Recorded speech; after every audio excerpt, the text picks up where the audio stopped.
As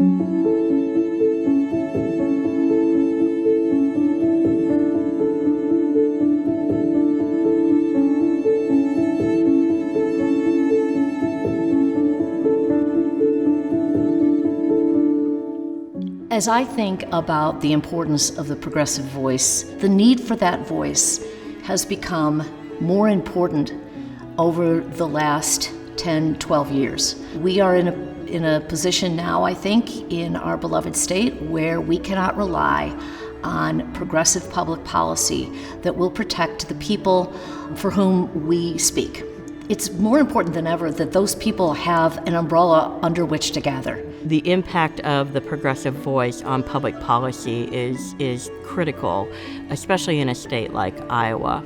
If we don't have a voice like Interfaith Alliance of Iowa, then that voice is missing from the public square.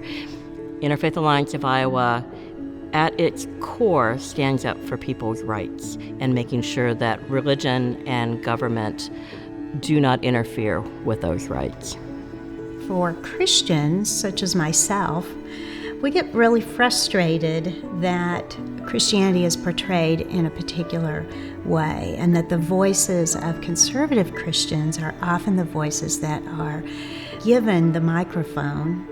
Interfaith Alliance of Iowa does a great job of helping progressive Christians like myself and people of other faiths who are progressive speak their truth and speak about how our faith informs the decisions that we make about politics, the decisions we make about how we're engaged with our neighbors, and mostly because I feel called by my faith to work for justice.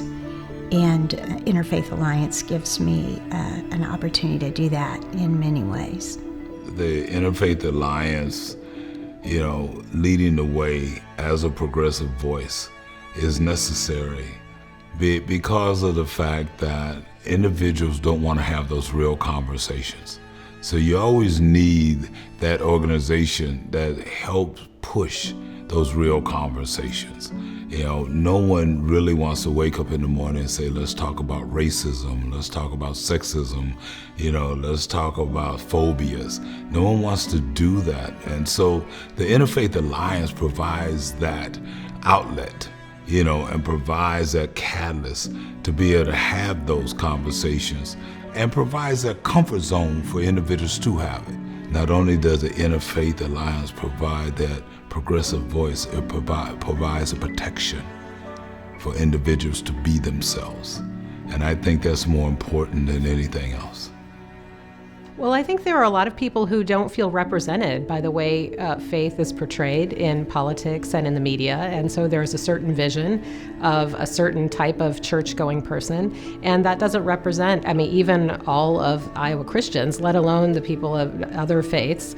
I think that in the broader community, it's especially in the LGBTQ community, I think it's been a very important source of support all of these years, and especially now where we're seeing more attacks on that community.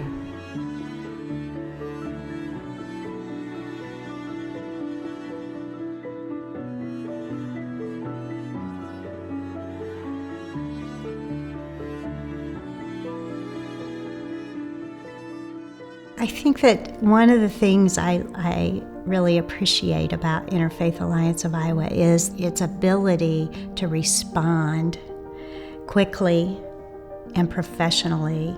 So change is something that I don't think the organization is afraid of. The legacy is creating space for non-Christian faiths. A lot of Iowans are not aware the extent to which Christianity just takes up all of the oxygen in the room. And so to recognize when other religious holidays are happening, or to recognize that we don't need to use the levers of government to enforce Christian ideology, that's just so valuable.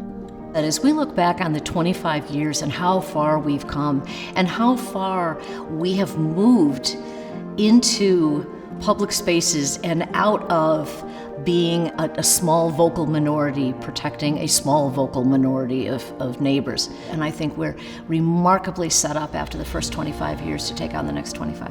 I believe, personally, that the Interfaith Alliance is underestimated. I think people underestimate the power that religious collaboration has. Part of the magic and the beauty of Interfaith Alliance of Iowa is bringing people together to stand up with a progressive voice, standing up to hate, standing up to bigotry, but also standing up for people's rights.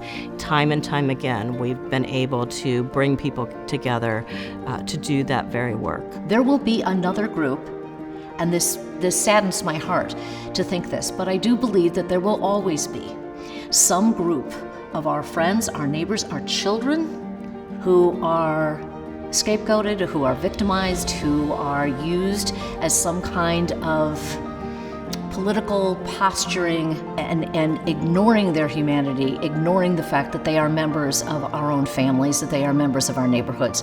And it does gladden my heart to know that Interfaith Alliance will be there, whoever they are.